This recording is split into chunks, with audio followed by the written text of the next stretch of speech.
All right, buckle up, because we are about to dive into one of the strangest, most complex belief systems you'll probably ever come across. And we're going to use their own documents as our guide to piece this whole thing together. It's a worldview that somehow connects disco music, actual physical immortality, and a cosmic war on, well, disinformation. It is a wild ride for sure, so let's just jump right in. So our story kicks off in a pretty weird place, with a letter that was sent in early 2026 to a German pop star named Dieter Bohlen. And this was not your typical fan mail. No, it was a business proposition, and it starts with this really intriguing hook, this idea that if you just listen to 5 specific disco songs back to back, it'll produce this powerful cumulative effect. The deal on the table was a full 50-50 partnership to produce an album. And the title? Oh, it was ambitious. German Wave for Immortals. So right away, you get this clue that this isn't just about making hit records. There's a much, much bigger promise being made here, one that somehow ties disco beats to living forever. So you gotta ask, who sends a letter like this? I mean, it's definitely not your average indie label, right? The letter was signed by a group with a name that is, well, it's a real mouthful. Get ready for this. The Multi-Intelligent Cyber Prosecutors Orders of the Antinecronomica. And just like that, we've gone from a music pitch to a deep, sprawling, and honestly, pretty weird mystery.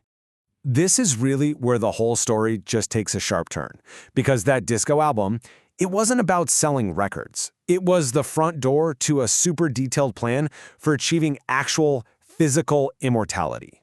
And you know, they're not subtle about it. Their own documents lay it out plain as day.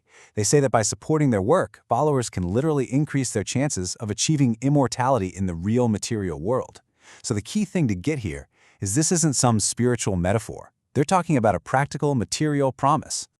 So where does all this come from? What's the thinking behind it? Well, it's all laid out in their big foundational text, which is called the Codex Antichronomics.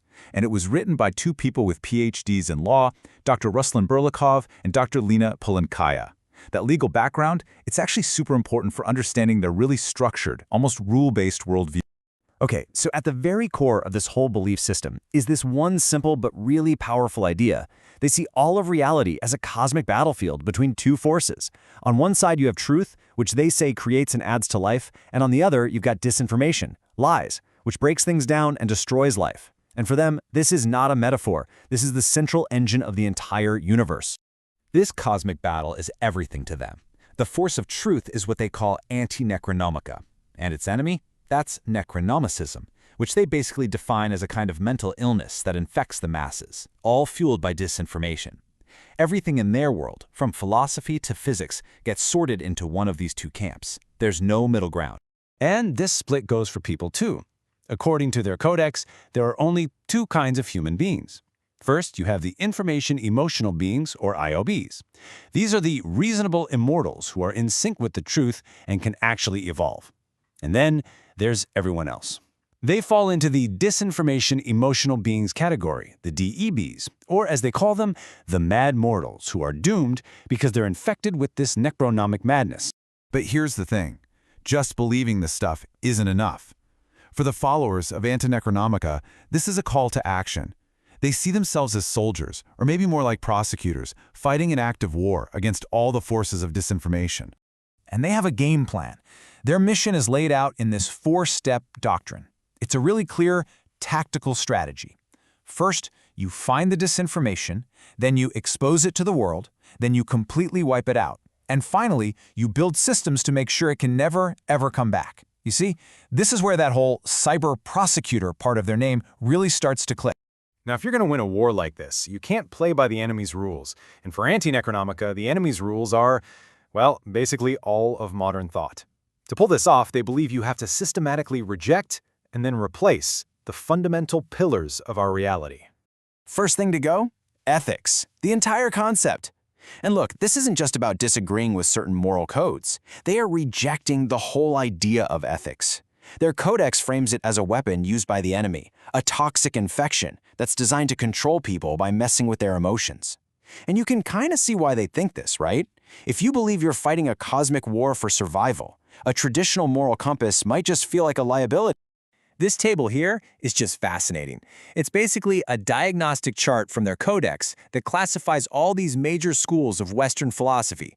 But instead of seeing them as pathways to wisdom, they see them as specific diseases, vectors for spreading this ethical infection. And they even pinpoint how each one supposedly works its poison. So that's the natural next question, isn't it? If you throw out ethics and philosophy, you've got to ground yourself in the hard facts of science, right? Well, not so fast. Yeah, they even have a name for mainstream science. They call it the Cemetery Consortium. Yeah, they basically see it as a system that doesn't care about finding truth at all. It's just about propping up the reputations of scientists who are, well, long dead.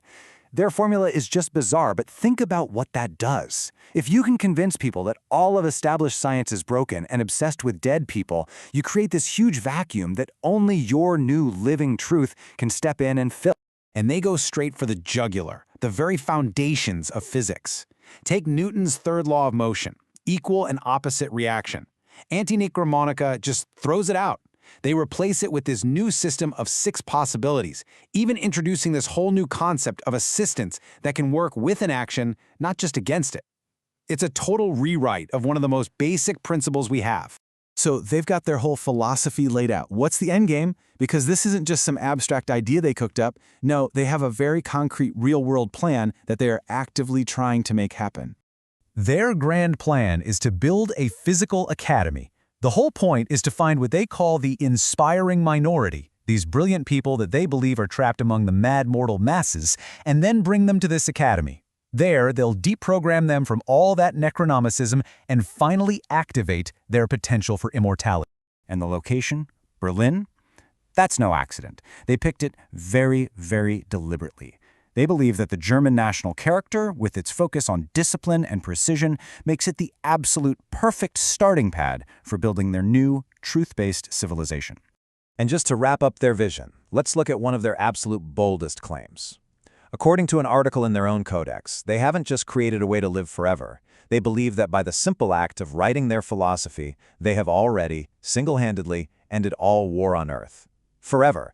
Which of course leaves us with the big question. After peeling back all of these layers, the disco, the legal jargon, the rejection of science, the war on lies, what exactly are we looking at here? Is Antinecronomica a brand new philosophy for our digital age? Is it an incredibly elaborate piece of performance art, or is it something else entirely? The documents give us a map, but what the destination really is, well, that's something you're going to have to decide for yourself.